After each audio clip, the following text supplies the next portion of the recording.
మీ business ఏదైనా మీ ఊర్లో promotion చేయాలంటే అది సుమన్ టీవీతోనే సాధ్యం. ఇప్పుడే సంప్రదించండి.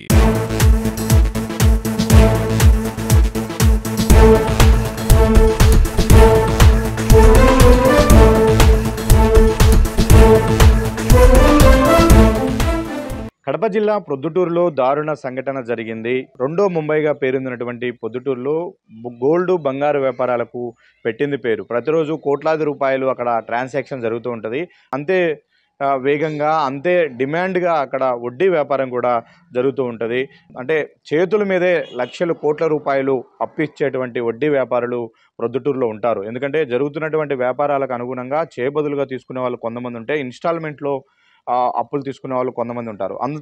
ఆ డిమాండ్‌ని బట్టి అక్కడ ఎక్కువ మంది వడ్డీ వ్యాపారం చేయడానికి చాలామంది కూడా ఇంట్రెస్ట్ చూపిస్తూ ఉంటారు. అలాంటి ఒక వడ్డీ వ్యాపారిని అత్యంత దారుణంగా నడి రోడ్డు పైన హత్య చేసినటువంటి సంఘటన ప్రొద్దుటూరులో జరిగింది. దీంతో అక్కడున్నటువంటి వ్యాపార వర్గాల్లో ఒక కొత్త కలవరం మొదలైంది. ఒక్కసారిగా ప్రొద్దుటూరు ఉలికిపాటుకు గురైంది. పూర్వమామిలకు చెందినటువంటి కొండ వేణుగోపాల్ రెడ్డి కొంతకాలంగా ప్రొద్దుటూరులో నివాసం ఉంటున్నారు. ఆయనకు భార్య, కొడుకు, కూతురు ఉన్నారు. అయితే పూర్తిగా తన ప్రొఫెషను వడ్డీ వ్యాపారం. వడ్డీకి డబ్బులిచ్చి ఆ వడ్డీ రూపంలో రాబట్టుకుంటూ ఉంటారు. అయితే డబ్బులిచ్చిన వాళ్ళు చాలా కాలంగా తిరిగి ఇవ్వకపోవడంతో వాళ్ళందరి నుంచి ఏదో ఒక రూపంలో తిరిగి తన డబ్బులు రాబట్టుకోవాలన్న ఉద్దేశంతో అందరితో కూడా వాగ్వాదం జరుగుతుంది. గత కొద్ది రోజులుగా కొంతమందితో ఆయనకు గొడవలు జరుగుతున్నాయి. ఈ నేపథ్యంలోనే కొంతమంది వ్యక్తులు కాపు కాసి ఆయనకు ఇంటి సమీపంలో, అంటే ప్రొద్దుటూరులోని బొల్లవరం దగ్గర ఉంటాడు. ఇంటి నుంచి బయటికెళ్ళినటువంటి అతన్ని సాయంత్రం, అంటే 19వ తేదీ సాయంత్రం ఇంటికి తిరిగి వస్తున్న సమయంలో కాపు కాసి కొంతమంది ఆయన బైకును అడ్డగించారు.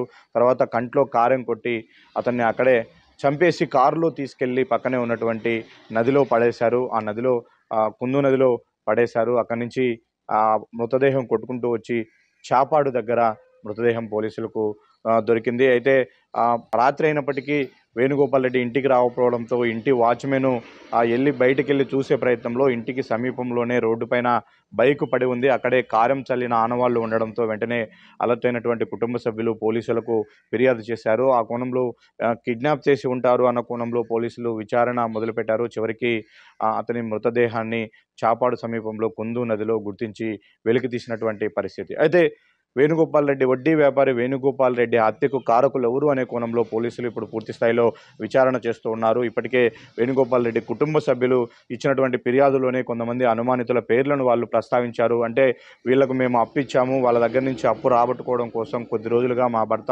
ఎక్కువ టెన్షన్ పడుతూ ఉన్నాడు, వాళ్ళతో గొడవలు పడుతూ ఉన్నాడు అని ఆ విషయాలను ఇంట్లో కూడా డిస్కస్ చేసేవాడు అంటూ వేణుగోపాల్ రెడ్డి భార్య ఇచ్చినటువంటి ఫిర్యాదులో కొంతమంది అనుమానితులను పొందుపరిచారు. అయితే ఆ అనుమానితులందరూ కూడా హత్య జరిగిన రోజు నుంచి వాళ్ళ సెల్ ఫోన్స్ పనిచేయట్లేదు, వాళ్ళు లోకల్లో అందుబాటులో లేకపోవడంతో వాళ్ళ మీదే అనుమానాలు కలుగుతూ ఉన్నాయి.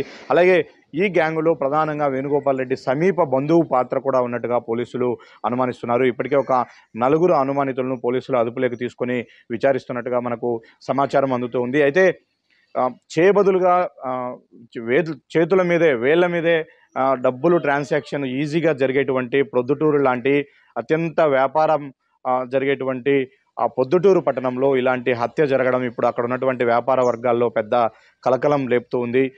వేణుగోపాల్ రెడ్డి లాంటి ఎంతోమంది అక్కడ వడ్డీ వ్యాపారస్తులు ఉన్నారు. వాళ్ళు వడ్డీకి ఇచ్చి రాబట్టుకుంటూ ఉంటారు. అలాంటి వడ్డీ వ్యాపారస్తులందరిలో కూడా ఒకసారిగా ఉలిక్కిపాటు మొదలైంది. ఎందుకంటే అప్పిచ్చువాడు ధన్యుడు అంటారు. కానీ అలాంటి అప్పిచ్చినటువంటి వ్యక్తిని అతి దారుణంగా చంపిన సంఘటన వెలుగులోకి రావడంతో ఎప్పుడు ఎవరు ఎలా తమ పైన దాడి చేస్తారో, ఎలా బిహేవ్ చేస్తారో అన్న ఒక ఆందోళన అయితే అక్కడ ఉన్నటువంటి వ్యాపార వర్గాల్లో కలుగుతుంది. ఎందుకంటే నిత్యము వ్యాపారం కారణంగా డబ్బులు కలెక్ట్ అవుతూ ఉంటుంది.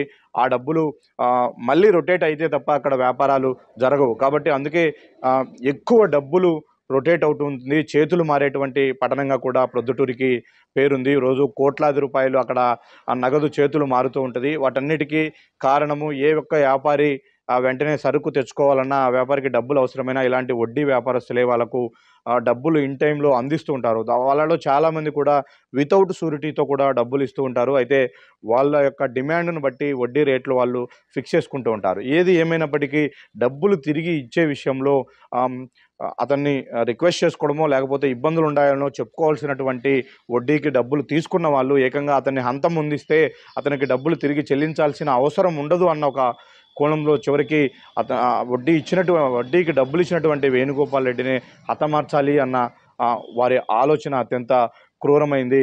ఇలాంటి ఆలోచన ధోరణి కారణంగానే ఈ విధంగా హత్యలు జరుగుతూ ఉన్నాయి. అయితే సమీప బంధువు పాత్ర ఇందులో ఉంది అంటున్నారు కాబట్టి, అంటే కుటుంబ సమస్యలు ఏమైనా ఉన్నాయా, కుటుంబ వివాదాలు ఇందులో ఏమైనా పనిచేశాయా, కేవలము వడ్డీకి డబ్బులు ఇచ్చిన కారణంగానే, డబ్బులు ఇవ్వమని ఒత్తిడి చేస్తున్న కారణంగానే అతని అడ్డు తొలగించుకోవడం కోసమే ఈ హత్యకు స్కెచ్ గీశారా అనే కోణంలో కూడా పోలీసులు విచారణ చేస్తున్న పరిస్థితి కనిపిస్తుంది. అయితే 1-2 రోజుల్లోనే ఈ కేసును పూర్తి స్థాయిలో ఛేదించే ప్రయత్నంలో పొద్దుటూరు పోలీసులు ఉన్నారు. అంటే ఈవినింగ్ టైంలో నడి రోడ్డు పైన ఇంత దారుణంగా ఒక వ్యక్తిని చంపి కిడ్నాప్ చేసి తీసుకెళ్తూ ఉంటే కూడా అక్కడ ఎవరికీ తెలియని పరిస్థితి ఉంది. అంటే వీళ్ళందరూ కూడా పక్కా స్కెచ్ చేసి ఒక గ్యాంగు మొత్తం ముందే ప్రీ ప్లాన్డ్గానే ఈ హత్యకు పాల్పడినట్టుగా కూడా పోలీసులు అనుమానిస్తూ ఉన్నారు. అయితే రెండో ముంబైగా పేరొందినటువంటి ప్రొద్దుటూరులో ప్రతిరోజు కూడా బంగారము బట్టల వ్యాపారము కోట్ల రూపాయల్లో జరుగుతూ ఉంటుంది. అలాంటి చోట్ల అలాంటి వ్యాపార సముదాయం మధ్యలో ఇలాంటి హత్య జరగడం అయితే ఇప్పుడు అక్కడ శాంతి భద్రతలు కొంత ప్రశ్నార్థకంగానే మారాయి. పోలీసులు దీన్ని వీలైనంత తొందరగా ఛేదించి ఇలాంటి సంఘటనలు మళ్ళీ జరగకుండా జాగ్రత్త పడే చర్యలు తీసుకునే ప్రయత్నంలో కూడా పోలీసులు ఉన్నట్లుగా మనకు సమాచారం అందుతుంది. ఏది ఏమైనప్పటికీ తన వడ్డీ వ్యాపారాన్నే తన వృత్తిగా భావించి సొంత ఊరును కాదని ప్రొద్దుటూరు వెళ్ళి అక్కడ వడ్డీ వ్యాపారం చేసుకున్నటువంటి వేణుగోపాల్ రెడ్డి చివరికి తాను అప్పించిన వారి చేతిలోనే అత్యంత దారుణంగా హత్యకు గురి కావడం పట్ల వాళ్ళ కుటుంబ సభ్యులైతే కన్నీరు మున్నీరవుతున్నారు, ఆవేదన చెందుతూ ఉన్నారు. ఖచ్చితంగా తమ భర్తను చంపినటువంటి వారిని పట్టుకొని కఠినంగా శిక్షించాలి అంటూ కూడా వేణుగోపాల్ రెడ్డి బంధువులు వాళ్ళ భార్య డిమాండ్ చేస్తున్న పరిస్థితి కనిపిస్తుంది. నా పేరు ప్రమిళాదేవి. నా భర్త పేరు కె వేణుగోపాల్ రెడ్డి. నిన్న సాయంత్రం 6 గంటలకు మా ఆయన బయటకు వెళ్ళినాడు. రాత్రి 8:50కి మేము ఫోన్ చేసినాము, ఇంకా ఇంటికి రాలేదని. ఫోన్ చేస్తే ఫోను ఆన్సర్ చేయలేదు. ఇంకా మళ్ళీ మా చుట్టాలకు ఫోన్ చేసి పోలీసులు రమ్మని చెప్పి పోలీసులు వచ్చినారు. పోలీసులు రాకముందు మా వాచ్మెన్ చూసి రమ్మన్నాము. ఫోన్ ఆన్ కాలేదు, చూసి రాపని చెప్తే ఇక్కడే ఆర్చి దగ్గర స్కూటర్ పడిపోయి చెప్పులు పడిపోయినాయి, తీసుకొచ్చినారు. కంట్లో కారపొడి చల్లి తీసుకుపోయినారంట. కిడ్నాప్ చేసి లక్ష్మిరెడ్డి, వెంకట సుబ్బారెడ్డి, ఇంకా ప్రతాప్ రెడ్డి, ఇంకా ఒక 10 మంది కలిసి చేశారు. ఒకరు బంధువులు డబ్బులు ఇవ్వాలి మాకు. నా పేరు స్వప్న. మా నాన్న గారి పేరు కె వేణుగోపాల్ రెడ్డి, 54 వయసు. నిన్న రాత్రి 7:30కి ఇంటికి వస్తా అని చెప్పి 6:30కి టైంకి ఇంటి నుంచి బయట బజార్కి వెళ్ళాడు. 7:30 కల్లా ఇంటికి వస్తా అని చెప్పాడు.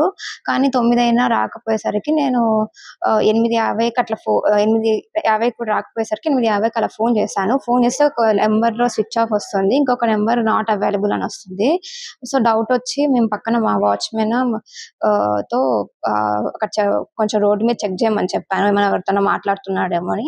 కొంచెం అలా వెళ్తానే 8:45 ఆ టైంలో నాన్న స్కూటీ చెప్పులు అక్కడ దొరికాయి. స్కూటీ వాచ్మెన్ తీసుకొని వచ్చాడు, అక్కడ ఉన్నీకోకుండా మనకు తెలియక తీసుకొని వచ్చాడు షెడ్ దగ్గరికి. బండి మీద ఏమో కారం పొడి ఉన్నది, నాన్న మీద కారం పొడి చల్లారని అనుకుంటున్నాము. బండి మీద అంతా కారం పొడి ఉంది. ఇంకా రాత్రి నుంచి వెతుకుతూ ఉన్నాము నాన్న గురించి. అదే నాన్న మిస్సింగ్ అని పలానా టైం నుంచి మిస్ అయ్యాడని చూసుకుంటున్నారు పోలీసులు. సార్ వాళ్ళు అందరు చెక్ చేస్తున్నారు అందరినీ.